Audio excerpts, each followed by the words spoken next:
നിവേദനം കൊടുക്കുന്ന ആ അമ്മച്ചീനെ പറഞ്ഞു വിട്ട് ഒന്നും മര്യാദയ്ക്ക് കേൾക്കുന്നില്ല. എന്താ ഒരു ജനാധിപത്യ രാജ്യത്ത് പുള്ളീനെ വിജയിപ്പിച്ച അവിടുത്തെ നാട്ടുകാരാണ്. അവരുടെ നാട്ടുകാരുടെ പ്രശ്നങ്ങളിൽ ഇടപെടുന്നില്ല.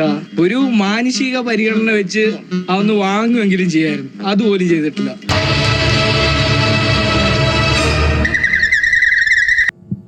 എന്താണ് ആ ആനന്ദവല്ലി ചേച്ചിയോട് കലിങ്കിലിരുന്ന് ഞാൻ ചോദിച്ചത്?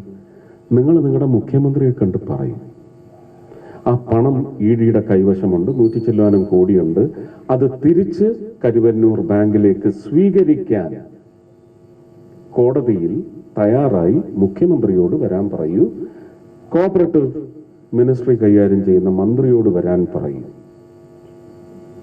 ആ ചേച്ചി ചോദിച്ചിരിക്കുന്നത്, അയ്യോ മുഖ്യമന്ത്രിയൊക്കെ ഞങ്ങൾ എങ്ങനെ കാണാനാ? വേണമെങ്കിൽ ആ ഫുൾ വീഡിയോ ചെക്ക് ചെയ്തോണം നിങ്ങൾ. ഓ മുഖ്യമന്ത്രിയെ കിട്ടില്ല, അപ്പൊ പിന്നെ എന്റെ നെഞ്ചത്തോട്ട്. ഞാനാണ് ആ പ്രക്രിയ മുഴുവൻ തുടങ്ങി വെച്ചയാള്. ഇപ്പോഴും പറയുന്നു, ഇഡി കോടതിയിൽ പറഞ്ഞോ ഇല്ല, കരുവന്നൂർ ബാങ്ക് ഈ കാശ് സ്വീകരിച്ചാൽ അത് കണ്ടുകെട്ടി കൊണ്ടുവന്ന സ്വത്ത് കണ്ടുകെട്ടി കൊണ്ടുവന്ന കാശാണ്. ആ പാവങ്ങൾക്ക് എന്നും കിട്ടിയിട്ടില്ല.